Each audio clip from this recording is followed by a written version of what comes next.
치매라고 해서 모든 기억이 틀린 건 아니야. 정욱의 목소리가 떨렸지만 지연과 수민의 표정은 차갑기만 했습니다. 어머니, 병원에서도 말씀하셨잖아요. 없던 기억을 만들어낼 수 있다고. 지연의 말에 정욱의 가슴이 무너져 내렸어요. 내가, 내가 그렇게 이상한 할머니가 되어버린 거니? 정욱이 복원된 사진을 가슴에 꼭 안으며 오열했습니다. 이 사람은 분명히 중요한 사람이었어. 내가 어떻게 그런 걸 헷갈릴 수 있겠니? 하지만 가족들의 시선은 여전히 의심으로 가득했죠. 그 순간 정욱은 세상에서 가장 외로운 사람이 된 것 같았습니다. 시청하시는 모든 분들, 사랑합니다.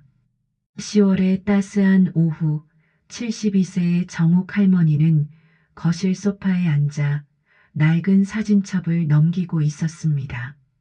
몇 달 전 치매 초기 진단을 받은 후 정욱은 예전보다 더 자주 과거에 잠기곤 했죠. 하지만 오늘만큼은 그 기억들이 유난히 애틋하게 느껴졌습니다. 할머니, 또 사진 보세요.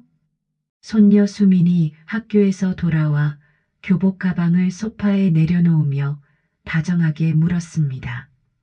정욱은 수민을 보며 온화한 미소를 지었어요. 응, 수민아. 가을이 되니까 옛날 생각이 많이 나서 말이야. 정욱이 사진첩을 조심스럽게 넘기며 말했습니다. 너도 할머니랑 같이 볼래?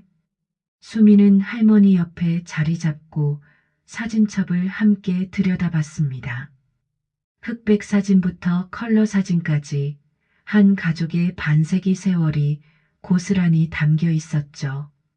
정욱의 20살 청춘부터 결혼, 출산, 그리고 손녀까지 이어지는 삶의 궤적이었습니다.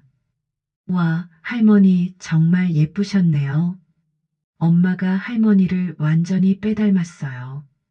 수민이 정욱의 젊은 시절 사진을 보며 진심으로 감탄했습니다. 그래, 너희 엄마 어렸을 때는 정말 말썽쟁이였는데 하루도 조용한 날이 없었지. 정욱이 딸 지연의 5살 생일 사진을 가리키며 그리운 표정을 지었습니다. 페이지를 넘기던 정욱의 손이 특정 사진에서 잠시 멈췄습니다. 손글씨로 10월이라고 적힌 가족 사진이었어요. 정욱과 남편 경식, 10살 딸 지연이 집 앞 마당에서 함께 찍은 단체 사진이었죠. 세 사람 모두 가을 햇살을 받으며 환하게 웃고 있었습니다. 이 사진 정말 좋네요. 다들 너무 행복해 보여요.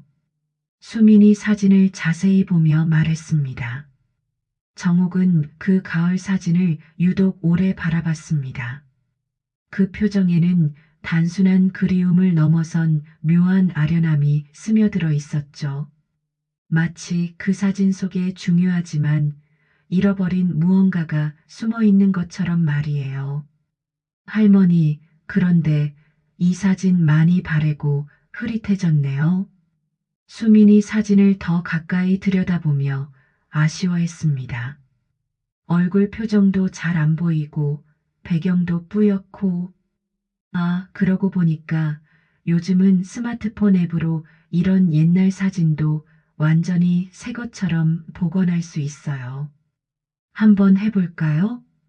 정욱이 호기심 어린 눈빛으로 손녀를 바라봤습니다. 그런 게 정말 가능하단 말이냐? 이렇게 오래되고 바랜 사진도? 네. 인공지능이 자동으로 화질도 선명하게 만들고 바랜 색깔도 원래대로 되돌려줘요.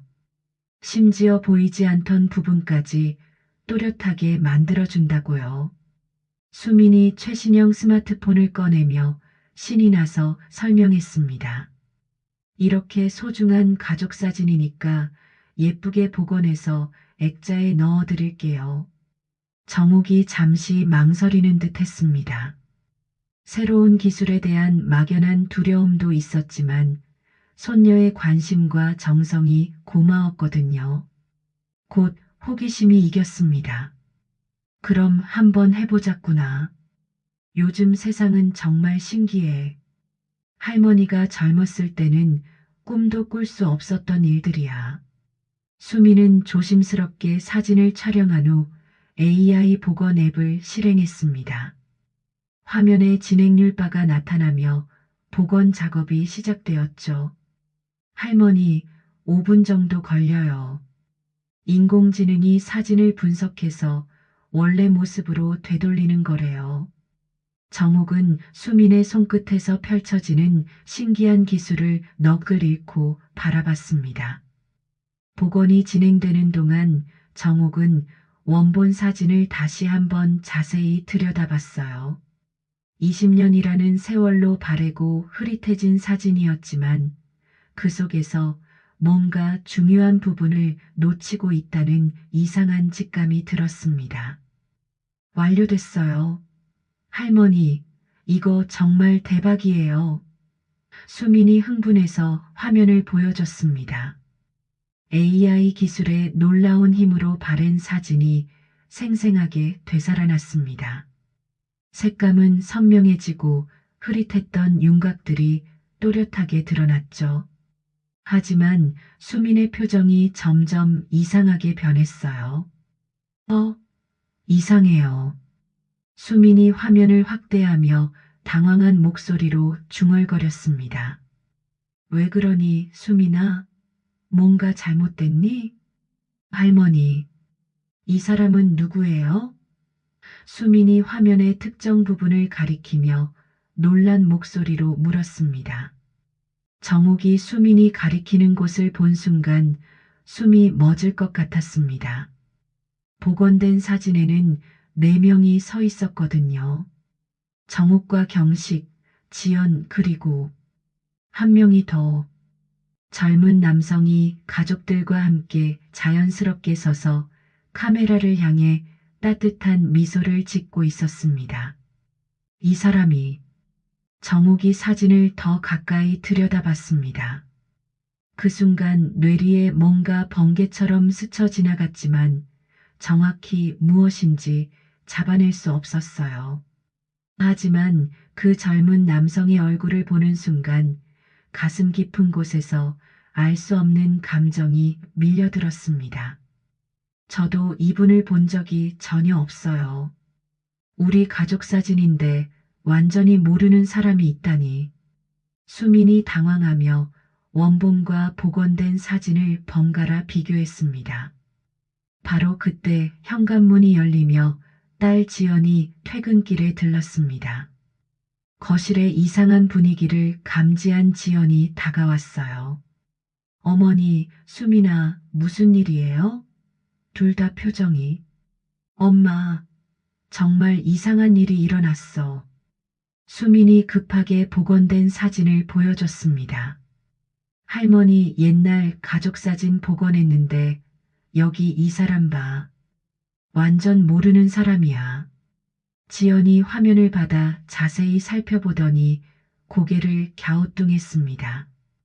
자신의 모습과 부모님은 금방 알아봤지만 수민이 가리키는 인물은 전혀 기억나지 않았어요. 정말 이상하네. 이 사람 누구지? 우리 가족 중에 이런 사람 없는데? 지연도 당황하며 사진을 반복해서 봤습니다. 정옥은 그 젊은 남성의 얼굴을 계속 바라봤습니다. 분명히 중요한 사람이었던 것 같은데 도무지 기억이 나지 않았어요. 하지만 그 얼굴을 볼 때마다 마음 한구석이 이상하게 아려왔습니다. 분명히 아는 얼굴 같은데. 정옥이 답답해하며 머리를 쥐어짰습니다. 왜 기억이 나지 않을까?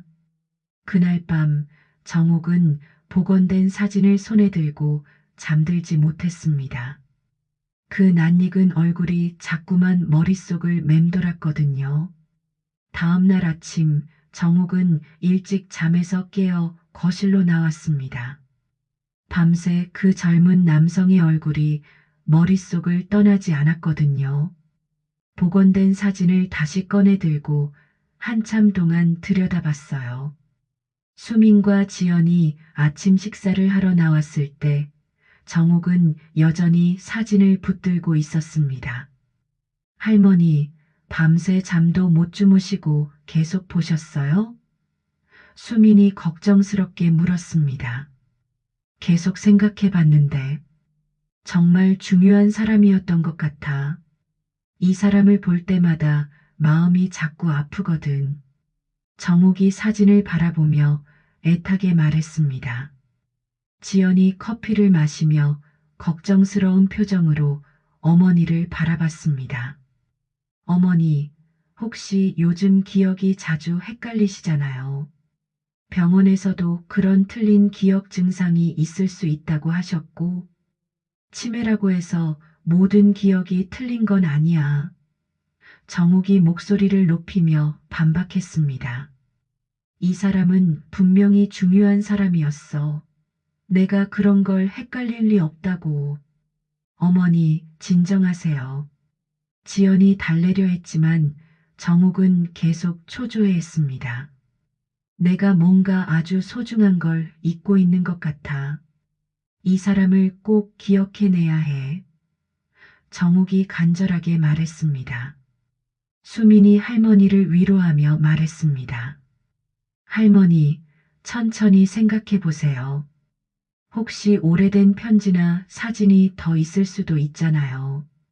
지연과 수민이 출근과 등교를 위해 나간 후 정옥은 혼자 사진을 계속 들여다봤습니다. 그러다가 문득 오래된 서랍장이 생각났어요. 그곳에 중요한 편지들을 보관해 두곤 했었거든요. 혹시 그곳에 단서가 있을까? 정옥은 천천히 서랍장으로 향했습니다. 가장 아래 서랍을 열어보니 먼지가 쌓인 오래된 편지들과 서류들이 나왔어요. 그 중에서 누렇게 바랜 봉투 하나가 정옥의 눈을 사로잡았습니다. 봉투를 조심스럽게 열어보니 받은 편지가 들어 있었습니다. 언니에게. 준호가 드디어 고등학교를 졸업했어요. 키도 많이 자랐고 언니를 정말 많이 그리워해요. 대학 진학을 위해 서울로 올라가고 싶어 하는데 언니 생각이 어떠신지요? 편지를 읽는 순간 정욱의 가슴이 두근거렸습니다. 준호라는 이름을 보자 무언가가 머릿속에서 번개처럼 스쳐 지나갔거든요. 하지만 여전히 명확하지는 않았어요. 준호. 이 이름이. 정욱이 편지를 가슴에 꼭 안으며 중얼거렸습니다.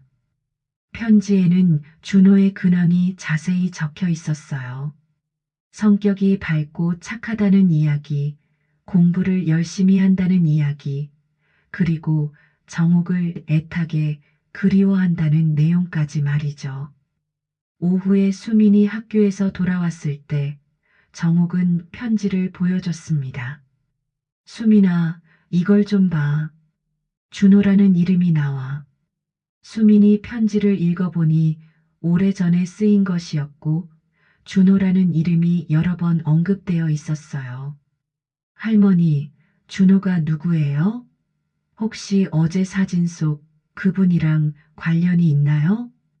정욱이 고개를 끄덕였습니다. 그럴 것 같아.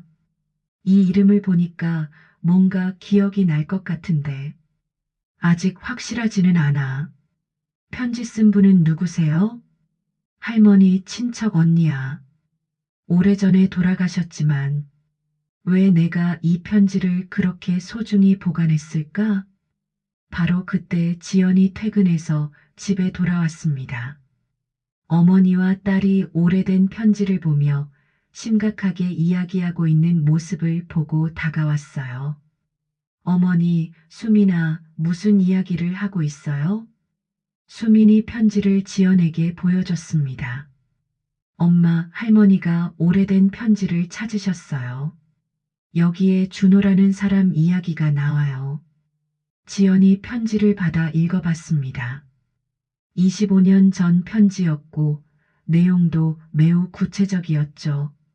이게 정말 어머니가 받은 편지예요? 그래, 내가 받은 편지야. 정욱이 대답했습니다. 그럼 준호라는 사람이 정말 있었던 건가요? 혹시 어제 사진 속 그분이? 정욱이 편지를 다시 보며 말했습니다. 분명히 중요한 사람이었던 것 같은데 도무지 누구인지 기억이 나지 않아. 지연은 편지 내용이 너무 구체적이어서 조작된 것 같지는 않다고 느꼈어요. 하지만 여전히 의문이 많았습니다. 어머니, 그럼 준호는 우리와 어떤 관계였을까요? 정욱이 머리를 쥐어짜며 대답했습니다. 모르겠어. 하지만 이 편지를 이렇게 소중히 간직했다는 건 정말 특별한 사람이었을 거야. 수민이 편지를 다시 자세히 읽어보며 말했습니다. 할머니, 여기 보니까 준호가 서울로 올라가고 싶어 한다고 되어 있어요. 혹시 정말로 서울에 온 적이 있을까요? 그 말을 들은 정욱의 눈빛이 번뜩였습니다. 무언가 중요한 기억의 실마리를 찾은 것 같았거든요.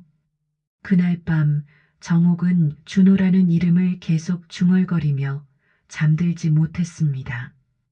분명히 아는 이름인데 도무지 누구인지 떠오르지 않아 답답하기만 했어요. 가슴 한구석에서는 계속 무언가가 아리고 있었습니다. 새벽 4시쯤 정욱은 이상한 꿈을 꾸었습니다. 꿈속에서 누군가가 엄마라고 부르는 목소리가 들렸는데 그 목소리가 너무나 애절하고 그리웠죠. 젊은 남성의 목소리였지만 얼굴은 보이지 않았습니다. 꿈에서 깬 정욱의 가슴은 이유 모를 아픔으로 가득했어요. 누구의 목소리였을까? 왜 이렇게 마음이 아플까? 정욱이 침대에 앉아 혼잣말을 했습니다. 아침이 되자 수민과 지연이 정욱에게 다가왔어요.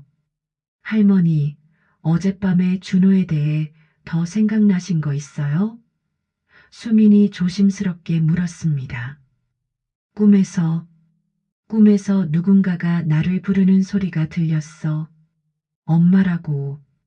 정욱이 떨리는 목소리로 말했습니다. 지연이 놀란 표정을 지었습니다. 엄마라고 불렀다고요?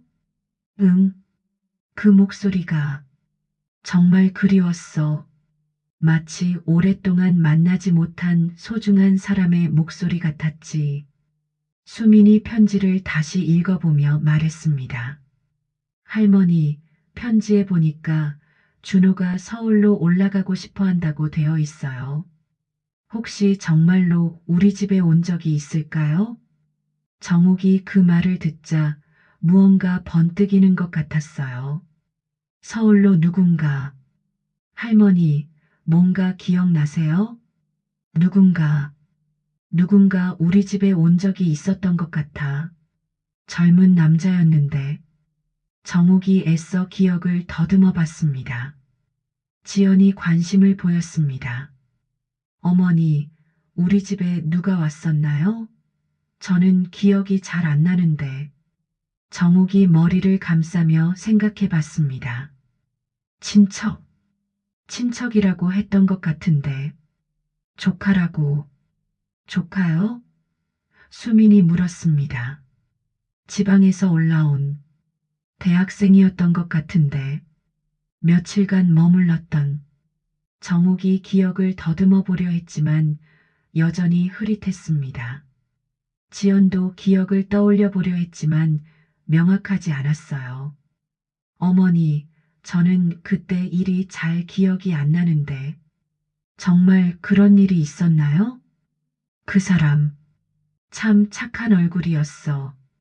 그리고 정욱이 갑자기 뭔가 떠오른 듯한 표정을 지었습니다. 할머니, 뭐가 생각나셨어요? 그 사람이 갑자기 사라졌어.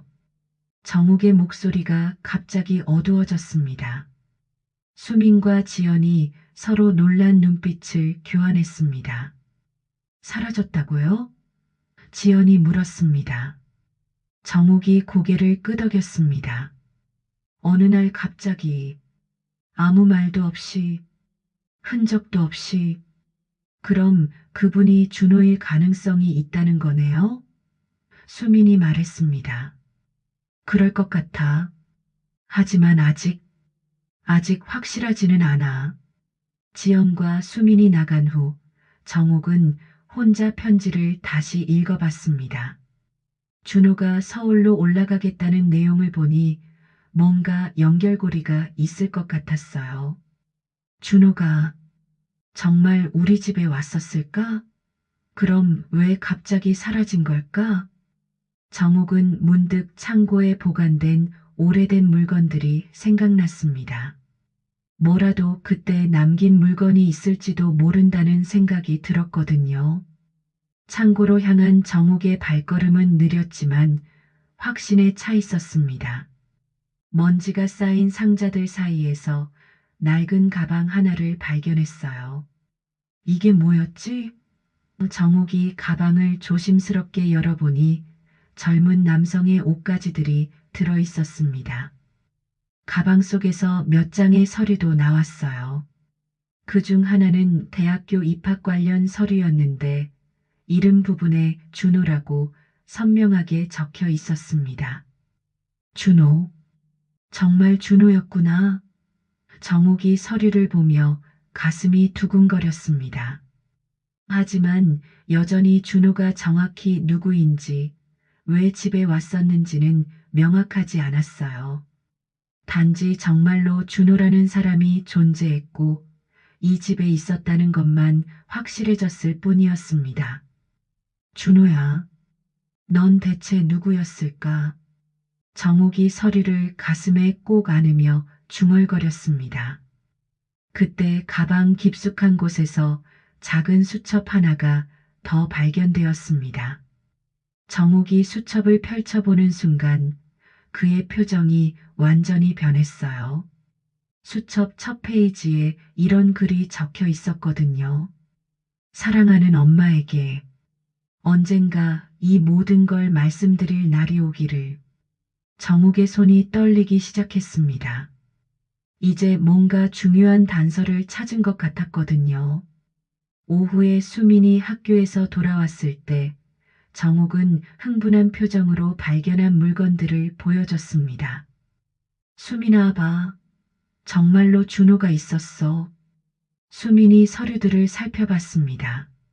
할머니, 이거 진짜네요. 준호라는 이름이 여기 분명히 적혀 있어요. 그리고 이 옷들도 젊은 남자의 옷들이야. 수민이 가방을 더 뒤져보니 작은 수첩이 나왔습니다. 수첩을 펼쳐보니 준호의 필체로 일상적인 메모들이 적혀 있었어요. 대학 수업 시간표, 친구들 연락처, 그리고 한 페이지에는 특별한 내용이 있었습니다. 할머니, 이것 좀 보세요.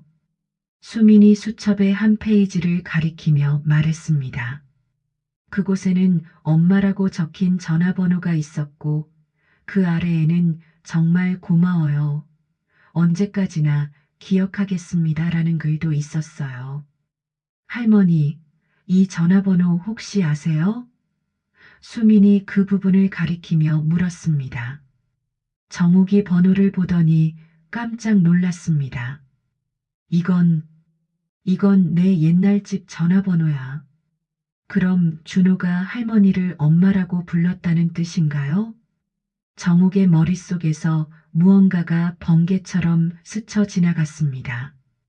하지만 여전히 완전히 명확하지는 않았어요. 그럴 리가. 아니면 정욱이 혼란스러워하며 수첩을 다시 들여다봤습니다. 바로 그때 지연이 퇴근해서 집에 돌아왔습니다. 어머니와 딸이 오래된 가방을 뒤지고 있는 모습을 보고 놀랐죠. 어머니, 수민아, 이게 뭐예요? 수민이 발견한 물건들을 지연에게 보여줬습니다. 엄마, 준호의 물건들을 찾았어요. 정말로 우리 집에 있었던 것 같아요. 지연이 서류들을 살펴봤습니다. 이상하네. 저는 정말 기억이 안 나는데. 정욱이 조심스럽게 말했습니다. 지연아, 혹시 그때 조카가 온 적 기억 안 나니? 대학생이었던. 지연이 생각해 봤습니다. 조카요? 아, 잠깐, 혹시 그때. 지연의 표정이 변했습니다. 뭔가 어렴풋하게 기억이 떠오르는 듯 했어요. 어머니, 혹시 가을에 며칠 머물렀던 그분 말씀하시는 거예요?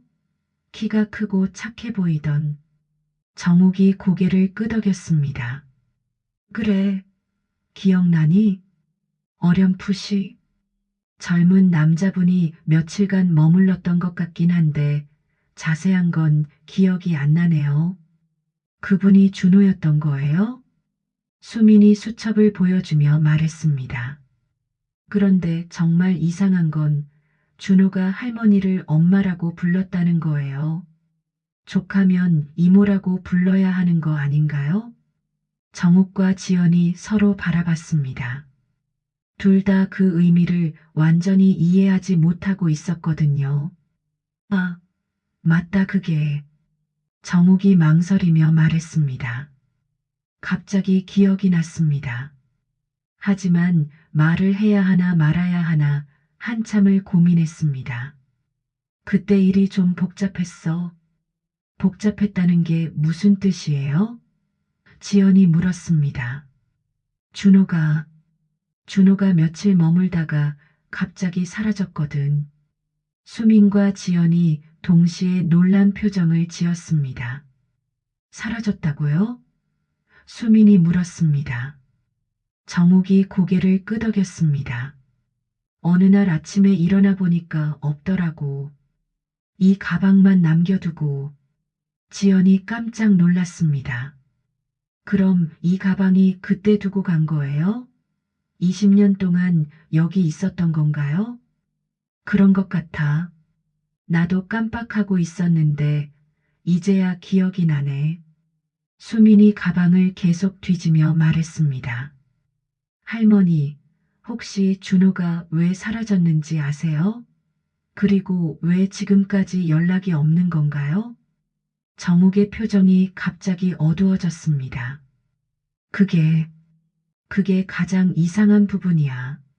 무슨 말씀이세요? 정욱이 한참을 망설이더니 입을 열었습니다. 준호가 사라지기 전날 밤, 뭔가 이상한 일이 있었거든. 지연과 수민이 긴장한 표정으로 정욱을 바라봤습니다. 무슨 일이었어요? 지연이 조심스럽게 물었습니다. 그날 저녁부터 준호가 계속 불안해하더라고. 자꾸 창밖을 내다보고 누군가 자기를 찾고 있다고 말했어. 수민이 소름 끼치는 표정을 지었습니다. 누가 찾고 있다고 했어요? 그건 말하지 않았어. 그냥 위험하다고, 곧 떠나야 한다고 했지. 그때 수민이 가방의 안쪽 주머니에서 작은 종이 한 장을 발견했습니다. 할머니, 이것도 있어요. 수민이 구겨진 메모지를 펼쳐봤습니다. 메모지에는 준호의 필체로 이런 글이 급하게 쓰여 있었습니다. 더 이상 못하겠다. 그 사람이 알아버렸다. 정말 위험하다. 만약 내게 무슨 일이 생기면 이 편지를. 그 뒤는 글씨가 흐려져서 읽을 수 없었습니다. 지연이 메모를 보며 떨리는 목소리로 말했습니다. 어머니, 그 사람이 알아버렸다는 게 무슨 뜻일까요? 정욱도 당황한 표정이었습니다. 모르겠어. 준호가 무슨 일에 연루되어 있었던 걸까? 수민이 메모 날짜를 확인했습니다.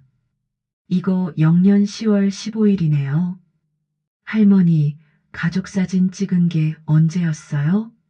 10월 중순쯤이었던 것 같은데. 그럼 이 메모를 쓴 게 사진 찍은 바로 그 무렵이네요. 지연이 심각한 표정으로 말했습니다. 뭔가 정말 이상해요. 단순한 가출이 아니라 정말로 위험한 일이 있었던 것 같은데.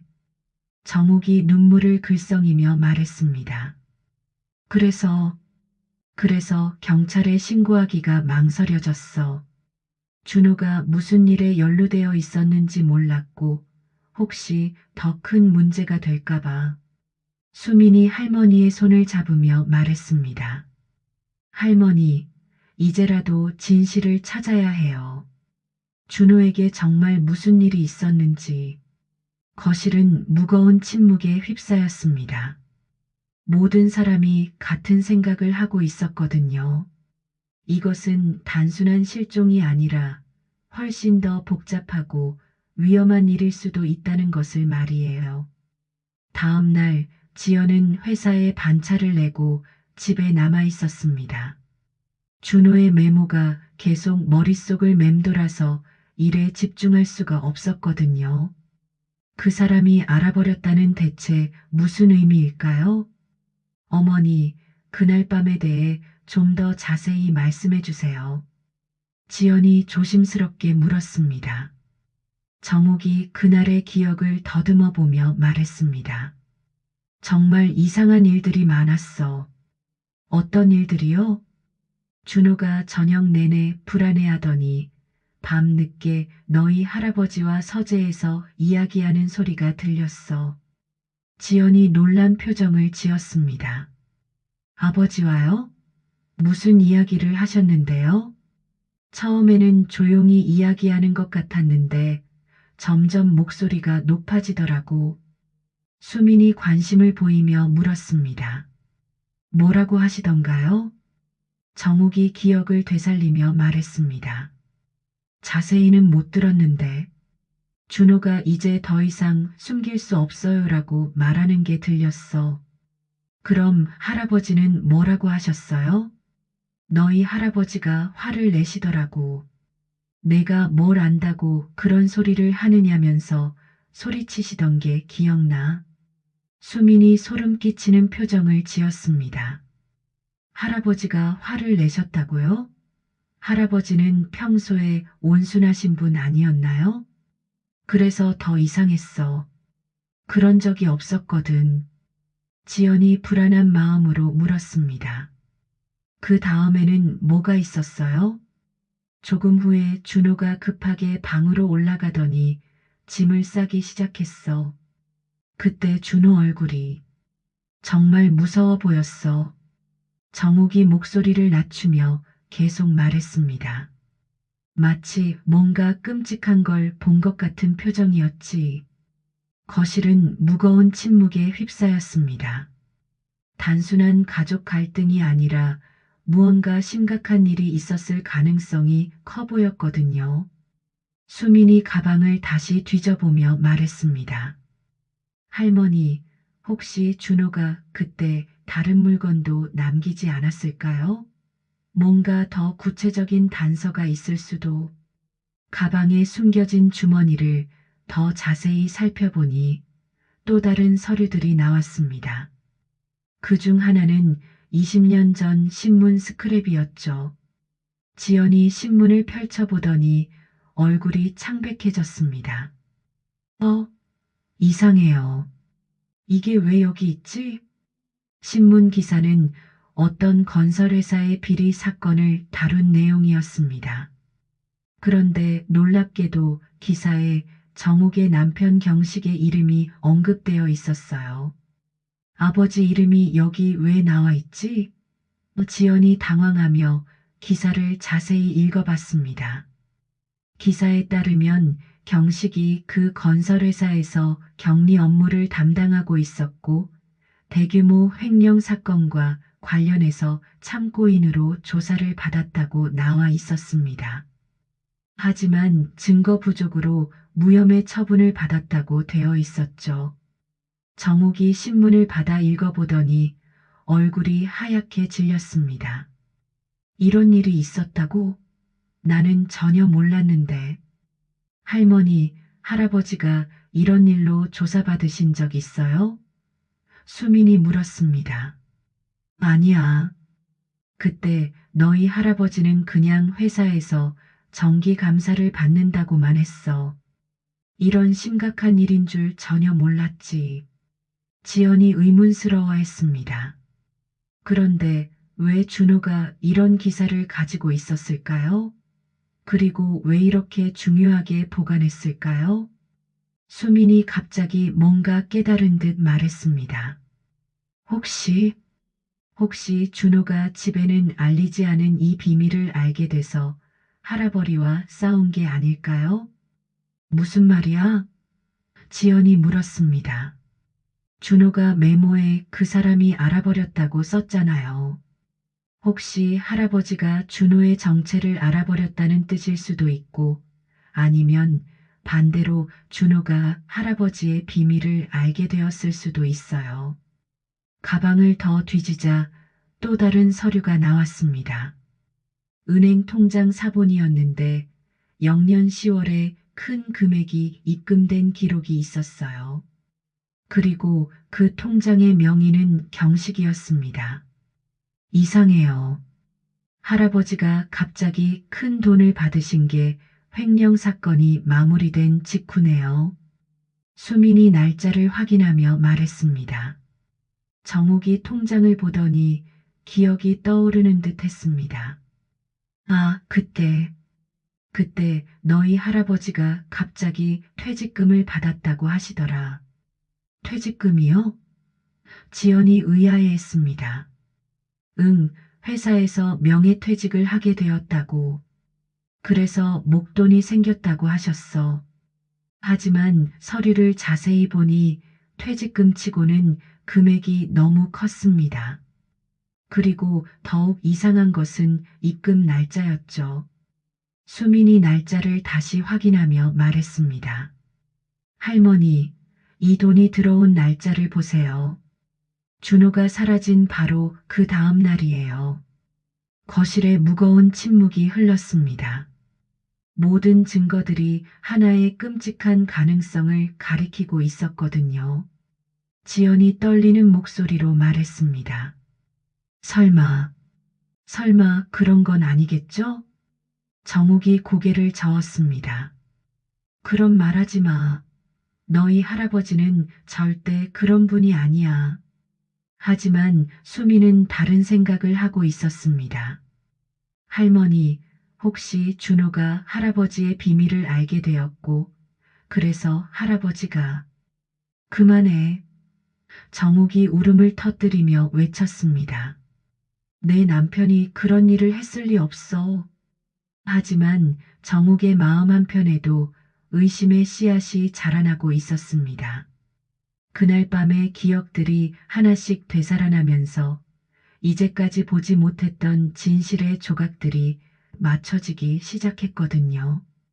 준호의 메모에 적힌 그 사람이 알아버렸다는 문장이 계속 머릿속을 맴돌았거든요. 새벽이 되어서야 정옥은 불현듯 과거가 생각이 났습니다. 다음 날 아침 지연과 수민이 아침 식사를 하러 나왔을 때 정옥이 먼저 입을 열었습니다. 지연아, 수민아, 할머니가 그날 밤에 대해 이야기해 줄게. 어제 새벽에 갑자기 기억이 떠올랐어. 지연과 수민이 긴장한 표정으로 정옥 앞에 앉았습니다. 어머니, 무슨 말씀이세요? 정옥이 깊은 숨을 쉬며 수년간 가슴 깊이 묻어두었던 진실을 털어놓기 시작했습니다. 사실 너희 아빠랑 결혼하기 전에 나는 다른 사람의 아이를 낳았어. 나는 너무 어렸고 그 시절에는 아빠 없는 아이를 키운다는 게 너무 힘든 시기였어. 그래서 친척 언니가 내 아이를 양자로 들여줬어. 딸과 손녀는 너무 놀라 아무 말도 없이 나의 얼굴만 쳐다보고 있었습니다. 긴 침묵이 흐른 후 나는 계속 말을 이어나갔습니다. 준호가 그 메모를 쓴 날 밤, 정말 끔찍한 일이 일어났어. 할머니, 그날 밤에 정말 무슨 일이 있었어요? 정욱이 떨리는 목소리로 말했습니다. 준호와 너희 할아버지가 서재에서 격하게 말다툼을 한 후에 너희 할아버지가 갑자기 밖으로 나가셨어. 지연이 놀란 표정을 지었습니다. 몇 시예요? 새벽 2시쯤. 급한 일이 생겼다면서 차를 타고 나가셨지. 새벽 2시예요? 무슨 급한 일이 있다고. 정욱이 눈을 감으며 그때를 떠올렸습니다. 그리고 준호도 함께 나갔어. 수민과 지연이 서로 놀란 눈빛을 교환했습니다. 함께 나갔다고요? 응. 너희 할아버지가 준호에게 나와봐야 할 말이 있다고 하시더라고. 준호가 정말 무서워하는 것 같았는데 지연이 떨리는 목소리로 물었습니다. 그 다음에는 뭐가 있었어요? 정욱이 한참을 망설이더니 입을 열었습니다. 새벽 5시쯤 너희 할아버지만 혼자 돌아오셨어. 준호는요? 준호는 돌아오지 않았어. 거실은 죽음 같은 침묵에 휩싸였습니다. 할머니, 그때 할아버지 모습은 어떠셨어요? 수민이 조심스럽게 물었습니다. 정욱이 눈물을 글썽이며 말했습니다. 옷에 흙이 묻어 있었어. 손톱 사이에도 뭔가 검은 것들이 끼어 있고 마치 어디서 땅을 판 것 같았지. 지연이 충격을 받은 표정으로 물었습니다. 어머니, 할아버지께 물어보셨어요? 물어봤지. 그런데 너희 할아버지가 화를 내시더라고. 괜한 걸 묻지 말라면서. 그런 적이 한 번도 없었는데. 정욱이 계속 말했습니다. 그리고 그 다음 날부터 너희 할아버지가 완전히 달라졌어. 밤에 잠도 못 주무시고 신경질적이 되시고 마치 뭔가에 쫓기는 것 같았어. 수민이 소름 끼치는 표정으로 말했습니다. 할머니, 혹시 할아버지가 그날 밤에 그런 생각을 안 해본 게 아니야. 정욱이 눈물을 흘리며 말했습니다. 오랫동안 그 생각이 나를 괴롭혔어. 하지만 믿고 싶지 않았어. 내 남편이 그런 일을 했을 리 없다고 생각했거든. 지연이 어머니의 손을 잡으며 말했습니다. 어머니, 왜 지금까지 혼자 이런 고통을 짊어지고 계셨어요? 증거가 없었어. 그리고 너희들한테 말할 수도 없었고, 너희 아버지를 의심한다는 게 너무 끔찍했거든. 수민이 결심한 듯 말했습니다. 할머니, 이제 진실을 찾아야 해요. 경찰에 신고해야 하고요. 정욱이 고개를 저었습니다. 오랜 시간이 지난 지금 누가 믿어주겠니? 그리고 너희 할아버지는 이미 돌아가셨잖아. 하지만 준호를 위해서라도 진실을 밝혀야 해요. 정욱이 한참을 고민하더니 말했습니다. 사실 한 곳 더 확인해 봐야 할 곳이 있어. 어디요? 너희 할아버지가 그날 밤 준호와 함께 간 곳. 할머니가 알고 있어. 수민과 지연이 놀란 표정으로 정욱을 바라봤습니다. 할머니가 어떻게 그곳을 아세요? 정욱이 떨리는 목소리로 고백했습니다. 그날 밤 너무 불안해서 몰래 따라갔거든. 따라가셨다고요? 멀찍이 따라갔어. 그곳에서 너희 할아버지가 계속 서성이셨어. 모든 사람이 정욱의 말이 의미하는 바를 이해했습니다. 거실은 다시 한번 무거운 침묵에 휩싸였죠. 할머니, 정확한 위치를 기억하세요? 수민이 떨리는 목소리로 물었습니다. 기억해. 우리 집에서 조금 떨어진 야산이야. 근데 왜 이제야 또렷이 기억이 나지? 아마도 믿고 싶지 않은 일이어서 기억에서 지워져 버린 거 아닐까요? 그런 경우가 있대요. 지연이 결심한 듯 말했습니다. 경찰에 신고해야 해요. 정욱이 눈물을 흘리며 고개를 끄덕였습니다. 알았어. 이제 더 이상 진실을 숨길 수 없구나. 수민이 할머니를 안으며 말했습니다. 할머니, 오랫동안 정말 힘드셨을 거예요. 이제 모든 걸 밝혀서 삼촌을 편하게 해드려요. 정욱은 마침내 오랫동안 가슴에 품고 살았던 무거운 비밀을 토해낸 후 조금은 마음이 가벼워진 것 같았습니다. 하지만 동시에 앞으로 밝혀질 진실에 대한 두려움도 컸죠. 준호야, 엄마가 이제 너를 찾을게. 정욱이 복원된 가족사진 속 준호를 바라보며 조용히 다짐했습니다. 가족들은 경찰서에 신고를 했습니다.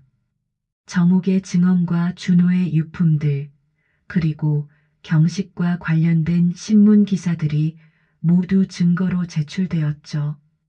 경찰은 사건의 심각성을 인지하고 즉시 수사에 착수했습니다. 정욱이 기억하는 야산 위치를 바탕으로 수색 작업이 시작되었습니다. 정욱은 떨리는 다리로 그 장소를 다시 찾아갔어요. 할머니, 정확히 어디였어요? 경찰관이 물었습니다. 정욱이 주변을 둘러보며 천천히 걸었습니다. 그리고 한 지점에서 멈춰 섰어요. 여기였어.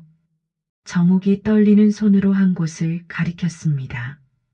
저 큰 바위 옆에. 수색견이 그 지점에서 반응을 보였습니다. 경찰은 즉시 발굴 작업을 시작했죠. 몇 시간 후 땅속 깊은 곳에서 무언가가 발견되었습니다. 매장된 것으로 추정되는 유골이었어요. 정욱은 그 순간 주저앉고 말았습니다. 준호야, 정말 여기 있었구나. 지연이 어머니를 부축하며 울음을 터뜨렸습니다. 어머니, 이제 준호 오빠를 찾았어요. 국과수 감식 결과 유골은 21세 전후 남성의 것으로 확인되었습니다. 그리고 남아있던 치아와 준호의 치과 기록이 일치했죠. 더 충격적인 것은 유골에서 둔기에 의한 외상의 흔적이 발견된 것이었습니다. 타살로 추정됩니다. 경찰관이 무거운 표정으로 말했습니다. 경찰은 이미 사망한 경식을 피의자로 하는 살인 사건으로 수사를 종결했습니다. 비록 가해자를 직접 처벌할 수는 없었지만 최소한 진실은 밝혀진 것이었어요. 한 달 후 준호의 장례식이 조촐하게 치러졌습니다. 정욱은 아들과의 마지막 인사를 나눴어요. 준호야, 엄마가 정말 미안해. 너를 혼자 두고. 정욱이 준호의 유골함 앞에서 오열했습니다. 할머니의 손을 꼭 잡으며 말했습니다. 할머니, 이제 준호 삼촌도 편히 쉴 수 있을 거예요. 할머니가 끝까지 포기하지 않아서 진실이 밝혀진 거잖아요. 아버지는 왜 그런 선택을 하셨을까요? 지연이 눈물을 흘리며 말했습니다. 정욱이 딸의 어깨를 토닥이며 말했습니다. 지연아, 너희 아버지도 두려웠을 거야. 하지만 그것이 준호를 해칠 이유는 될 수 없었지. 몇 개월 후 놀라운 일이 일어났습니다. 정욱의 치매 증상이 오히려 호전된 것이었어요. 가슴에 품고 살았던 무거운 비밀이 사라지자 마음의 평화를 되찾게 된 것 같았습니다. 정욱은 가족들의 따뜻한 마음에 깊이 감사했습니다. 비록 아픈 과거를 가지고 있었지만 이제는 진실 위에 서서 남은 인생을 살아갈 수 있게 된 것이었죠. 재미있었다면 박수 짝짝. 눈치 보지 말고 좋아요. 꼭 다음 편에서 또 만나요.